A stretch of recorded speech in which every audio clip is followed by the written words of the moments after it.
Drive through the suburbs outside Dallas. You will see two-story white columns framing front entries, stone facades climbing up to peaked roof lines, and complicated geometry that looks like a mountain range of gables and dormers. Now walk around to the back of any of these houses. You will see vinyl siding, a sliding glass door, rectangular windows, and zero ornamentation. You are looking at two completely different buildings. Drive through Atlanta suburbs and you will see the same houses. Go to Phoenix subdivisions and you will see the same columns, the same stone front, and the same theatrical roofline. Turn the corner and you will find the same cheap back side. This pattern repeats across tens of thousands of suburbs built between 1985 and 2008. The McMansion, America's dream house for a generation, was never actually a house. It was a stage set. And right now, 25 years after the first wave went up, the set is collapsing. The stone is falling off. The vinyl is cracking. The complex roofs are leaking into walls that were never built to get wet. This is the story of how American housing went from solid, modest homes built to last a century to oversized architectural theater designed to impress you from the driveway and nothing more.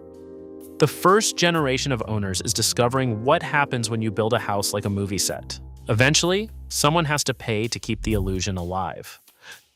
The post-war American home averaged 983 square feet. They featured a solid brick exterior with double-wide construction, meaning they used 2 layers of actual structural brick, not thin veneer glued to plywood. The wood siding was real cedar or redwood planks chosen specifically because they would last decades. Roof lines were simple, featuring a single gable or hip roof, minimal valleys, and few leak points. You could re-roof one in a single day. These were not luxury homes, they were tools. Levittown houses went up fast and got criticized as monotonous, cookie-cutter, and cheaply built, but they were inherently honest. The brick was brick all the way through. The wood framing was solid lumber, not engineered chips and glue. When something broke, a local craftsman could fix it with standard materials. The houses were designed by architects who had built military housing, making them functional rather than impressive. Family sizes were larger then. Families of 4, 5, or 6 people lived in under 1,000 square feet. Nobody treated the house as a wealth signal. You bought it and you stayed. The concept of trading up did not dominate the culture. The house appreciated modestly, but it was not an investment vehicle. It was shelter that happened to build equity. 70 years later, most of those houses still stand. The brick has not yellowed, the framing has not rotted. The simple roof lines have not developed the leak patterns that come with complex geometry. They are dated aesthetically, but they remain structurally sound. That is the baseline we are measuring against, representing homes built when construction labor was cheap, but materials were valued. Builders assumed you would stay for decades, and the house was built to last because that is just what houses did. The 1980s changed the equation. Wealth stopped being something you had quietly and became something you performed loudly. Television shows depicted families in sprawling estates. Shelter magazines went mainstream. The house transformed from shelter into a statement and became visible proof you had made it. Mortgage deregulation made the performance possible.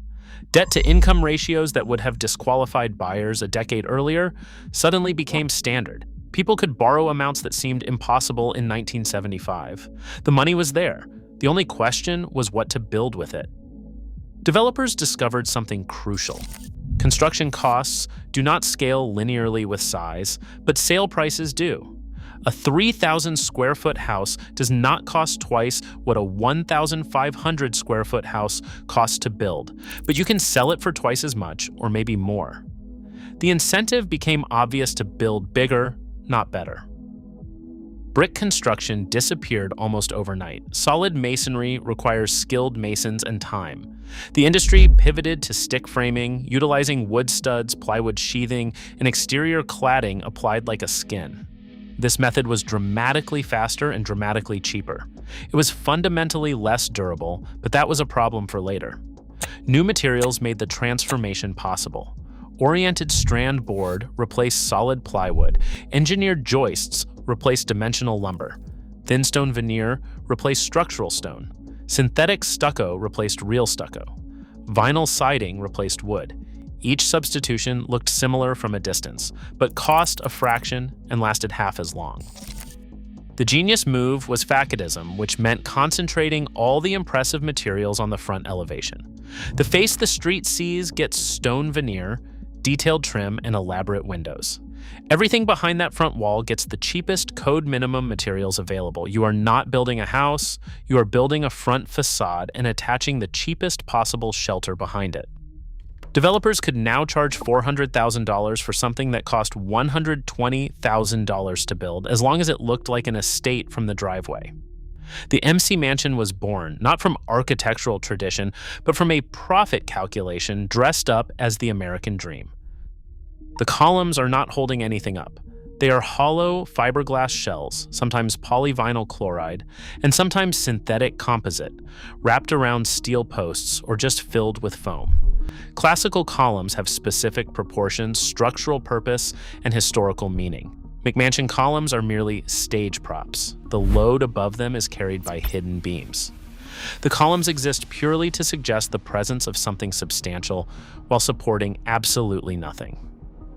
Walk closer to the stone facade. It is 3/4 inch manufactured veneer adhered to plywood with mortar and metal ties. Real stone construction uses stones 4 to 8 inches thick as structural elements. This stone is thin enough to see light through if you hold it up before installation. The corners give it away, featuring metal trim instead of bonded masonry, visible edges showing the thinness, and regular patterns indicating molds instead of quarried stone. From 15 feet, it reads as permanent, but up close, it is clearly glued-on theater. The roofline complexity serves no function. Traditional estates developed complicated roofs over generations as wings were added, where each gable covered an actual addition and served an actual purpose. McMansion roofs start with complexity as the design premise. They feature multiple intersecting gables, dormers that contain no rooms, and varied pitches purely for visual interest. Every valley where roof planes meet is a potential leak point. A simple gable roof has 2 main vulnerability zones, whereas these roofs have dozens. Each requires perfect flashing installation, and each will eventually fail. The complexity also creates dead attic space with unusable triangular voids and makes insulation nearly impossible to install properly. The 2-story foyer heats and cools 400 to 600 cubic feet of air you never occupy. Changing a light bulb requires scaffolding. The entire purpose is the 10-second impression when someone walks in and looks up. That moment of theater costs thousands annually in energy, and hundreds eventually in maintenance when you need professional equipment just to paint. Garages now consume 40 to 60% of the front facade width. 3-car garages are wider than the rest of the house front. The message is clear. The cars are the display, the garage doors are the prominent architectural feature, and the human-scale entry is an afterthought tucked beside them. Then you walk around back, you will see vinyl siding and simple rectangular windows. There is no stone, there are no columns, and there is minimal trim. They use the absolute minimum the building code allows. If a neighbor's window looks at it, or if it faces the backyard, it gets nothing.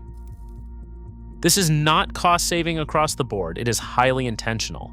The design philosophy is pure theater, creating one facade for the audience while leaving everything else backstage. Vinyl siding was sold as maintenance-free in the 1990s. The pitch was simple. Unlike wood, it never needs painting. What they did not mention was the aging curve. After 20 to 25 years, ultraviolet exposure breaks down the material. The color fades. Darker colors show it worst, but even white vinyl yellows.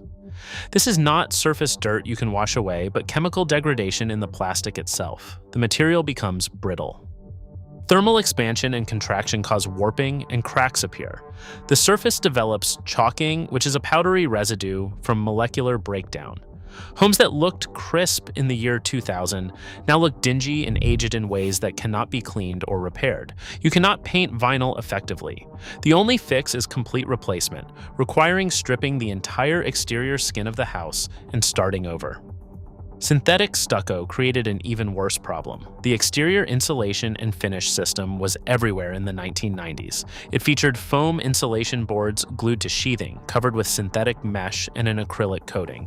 It allowed elaborate designs cheaply and looked like traditional stucco from a distance.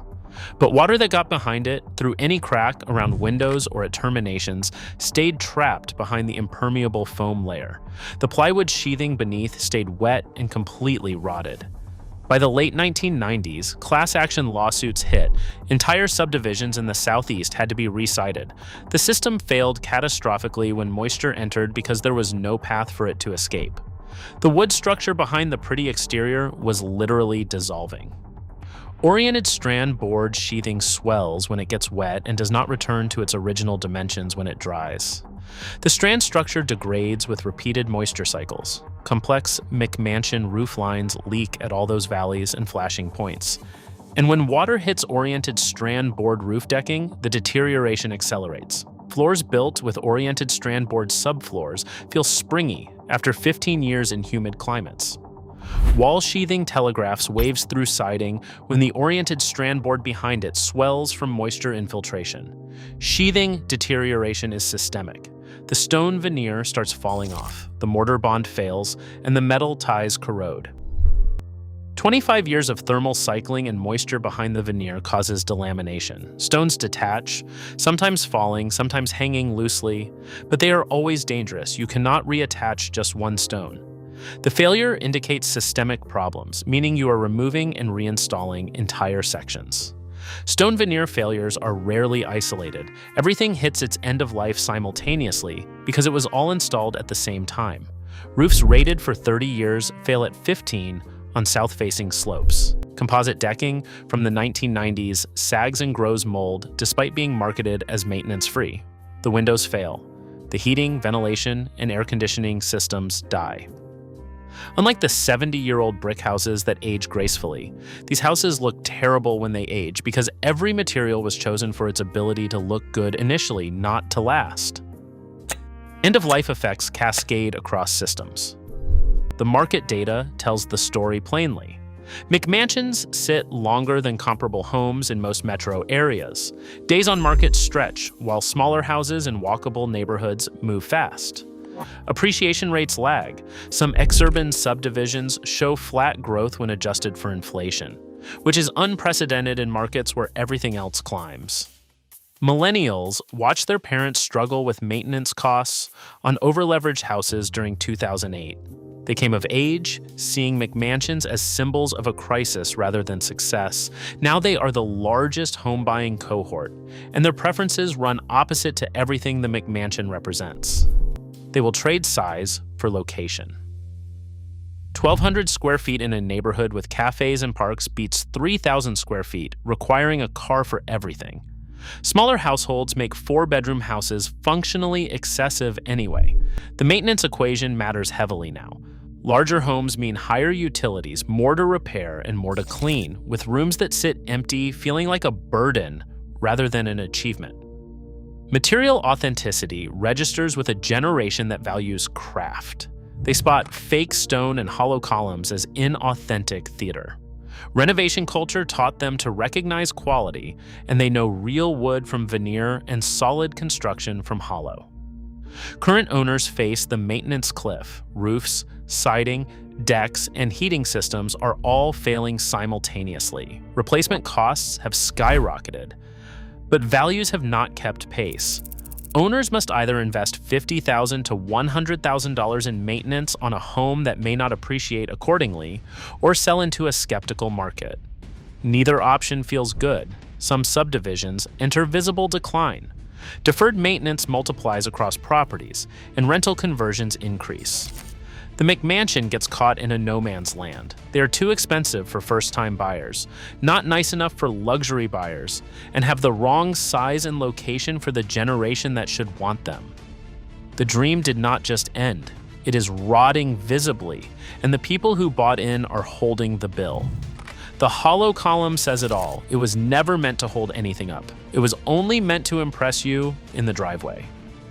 The McMansion was not just bad architecture. It It was a monument to confusing looking wealthy with being wealthy. And now, across tens of thousands of suburbs, the theater is crumbling.